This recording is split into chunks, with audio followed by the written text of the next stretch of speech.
Chapter 3: The Underpinnings of Idiocracy. In the summer of his 16th year, Mountain's father Earl helped him to get a job at Shady Pines Golf Course and Country Club. Earl had been the leader of a local bicycling club, affectionately dubbed as the Spandex Mafia by the locals, and happened to bike every Saturday morning with one of the country club's managers. Earl liked to remind Mountain that he had used up a sizable favor with his spandex brethren in order to gain employment for his wayward son. Mountain's first day as a caddy was a baptism by fire. Clad in ill-fitting khakis and a faded polo shirt, he stood on the pristine fairways of Shady Pines, feeling like a fish out of water amidst the sea of wealth, privilege, and prestige that surrounded him. Yet, despite his initial apprehension, Mountain soon found himself drawn to the rhythm of the game, the crack of the club against the ball, the whisper of the grass beneath his feet, as if he had finally found his place in the world. The game was the first thing in his life that ever provided such satisfaction on almost a spiritual level. Under the watchful eye of Gus, a groundskeeper and caddy with a face weathered by many years of sun and sweat, Mountain learned the ins and outs of the golfing world. Gus took him under his ancient wing, teaching him the arts of reading the greens, selecting the right club, and navigating the delicate dance of etiquette that governed life on the golf course. But it wasn't just about golf for Mountain. In the shadow of Shady Pines' manicured greens, he discovered a world of secrets and intrigue, a world where the line between right and wrong blurred like the horizon at dusk. From whispered conversations in the locker room to clandestine deals struck in the clubhouse bar, Mountain learned that in the game of golf, winning often came down to more than just skill. It required cunning, deception, and a willingness to bend the rules to one's own advantage. In his spare time, he also learned that Tom Collins was a drink and not a person. As the summer stretched on, Mountain found himself caught between two worlds: the world of privilege and wealth that Shady Pines represented, and the world of struggle and hardship that he knew all too well from never having fit in a day in his life. And as he stood on the threshold of adulthood, he could not help but wonder which path he would ultimately choose. Would he follow in the footsteps of the wealthy patrons of Shady Pines, or would he forge his own path, guided towards the underbelly of his small hometown like a spaceship in a tractor beam? As Mountain Cap delved deeper into his role as a caddy at Shady Pines Country Club, he unearthed a treasure trove of data that would later become the cornerstone of his prowess on the fairways. Armed with nothing more than a laptop and a spreadsheet, Mountain embarked on a journey of discovery, delving into the intricacies of each golfer's game with the zeal of an explorer charting an uncharted territory. With the precision of a surgeon wielding a scalpel, Mountain meticulously cataloged every aspect of his regular golfer's performances, transforming raw numbers into a tapestry of insights that danced across the screen like strokes on a canvas. He recorded how far they hit with each club, the trajectory of their drives, and the subtle nuances of their putter strokes, capturing every flicker of skill and every stumble with the precision of a data scientist ahead of his time. But Mountain's ambitions didn't end there. Oh no, he ventured deeper into the labyrinth of data analysis, peeling back the layers of statistical complexity to reveal the hidden gems buried beneath. He tracked how the whims of the wind could turn a routine approach shot into a Herculean challenge, how the undulating terrain of the course could confound even the most seasoned golfer, and yes, even how the consumption of copious amounts of beer could affect one's swing. Spoiler alert: not well.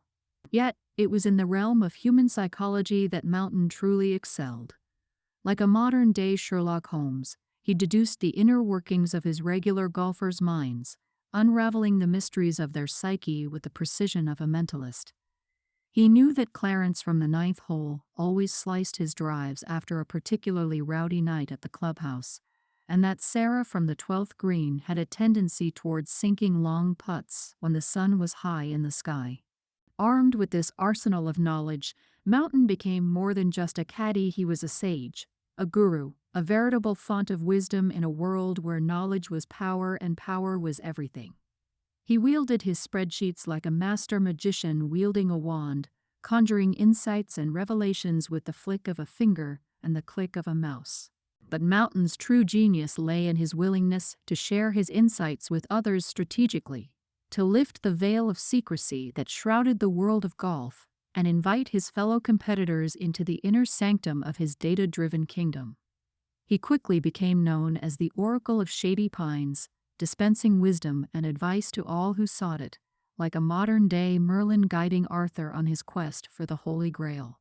And so, armed with nothing more than a laptop and a spreadsheet, Mountain Cap became the legend of Shady Pines, his name whispered in reverent tones by amateurs and pros alike.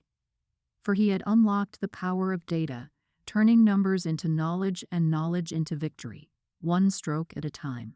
But as Mountain Cap's legend grew on the fairways of Shady Pines, so too did the size of his ego and his ambitions. No longer satisfied to be the oracle behind the scenes, Mountain began to dream of trading in his caddy bib for a set of clubs and taking his place among the golfing elite. But as he gazed out at the lush green expanse of the course, a gnawing sense of inadequacy clawed at the edges of his consciousness like a persistent gopher digging holes in his dreams of glory. Despite his prowess with a spreadsheet and his prematurely encyclopedic knowledge of the game, Mountain could not shake the feeling that he was destined for something more, that he was meant to be more than just a glorified golf cart driver, shuttling bags of clubs from hole to hole like a pack mule with a 5-iron.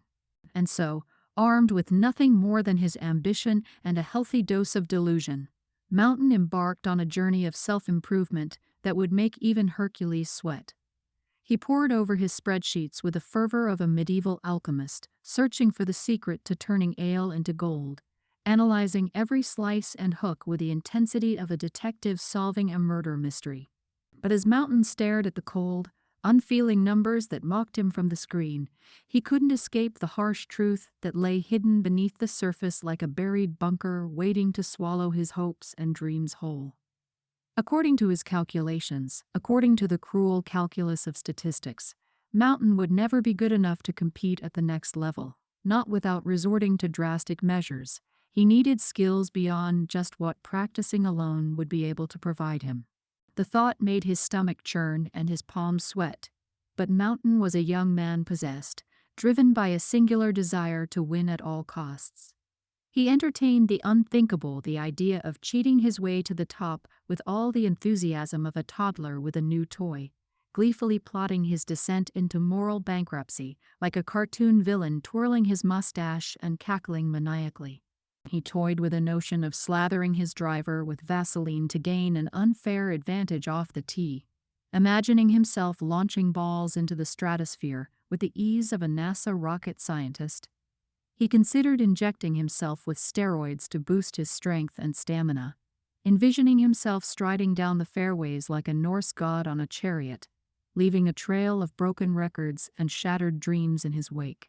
And then there was the idea of drugging his competitors, a notion so outrageous, so preposterous, that it bordered on the absurd.